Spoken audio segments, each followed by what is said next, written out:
നമ്മളെവിടെ പോണത്?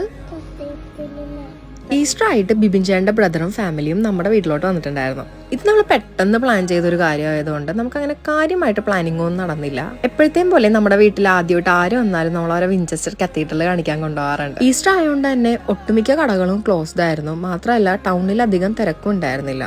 UK നിന്നല്ല, നമ്മുടെ നാട് വിട്ട് ഏത് രാജ്യത്തോട്ട് മാറി നിന്നാലും നമ്മുടെ ഫാമിലി മെമ്പേഴ്സ് ഉണ്ടാവുക എന്ന് പറയുന്നത് ചെറിയ കാര്യമല്ല, അതൊരു വലിയ കാര്യമാണ്. സത്യം പറഞ്ഞാൽ ഓണവും വിഷുവും ക്രിസ്മസും ഈസ്റ്ററൊക്കെ വരുമ്പോഴാണ് ഫാമിലിനെ ഏറ്റവും കൂടുതൽ മിസ് ചെയ്യുന്നത്. ഇവര് വീട്ടിൽ വന്നപ്പോഴാണ് ഈസ്റ്റർ എന്നുള്ള ഫീൽ തന്നെ കിട്ടിയത്. ഇനി ഞങ്ങൾ തമ്മിലുള്ള റിലേഷൻ പറയുകയാണെങ്കിൽ എന്റെ ഹസ്ബൻഡിന്റെ ആന്റിയുടെ മോനാണ് ജിൻചേട്ടൻ, ജിൻചേട്ടന്റെ വൈഫാണ് സനി ചേച്ചി. ഇവർക്ക് 2 കുട്ടികളാണുള്ളത്, എസ്തറും എയ്ഡുവും. ഞങ്ങൾ 2 കൂട്ടരും താമസിക്കുന്ന ഒരു 2 hours ഡിസ്റ്റൻസിലാട്ടോ. അതുകൊണ്ട് തന്നെ എപ്പോഴും കാണുന്നത് അത്ര പോസിബിൾ അല്ലെങ്കിലും ഇതുപോലെ ഇടയ്ക്ക് സമയം കണ്ടെത്തി ഞങ്ങൾ കാണാറും കൂടാറും ഉണ്ട്.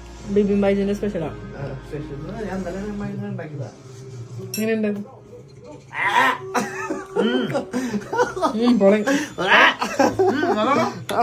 ഡിന്നർ ഞങ്ങൾ വീട്ടിൽ തന്നെ പ്രിപ്പയർ ചെയ്തിട്ടുണ്ടായിരുന്നു. അങ്ങനെ ഈ വർഷത്തെ ഈസ്റ്ററും കഴിഞ്ഞു.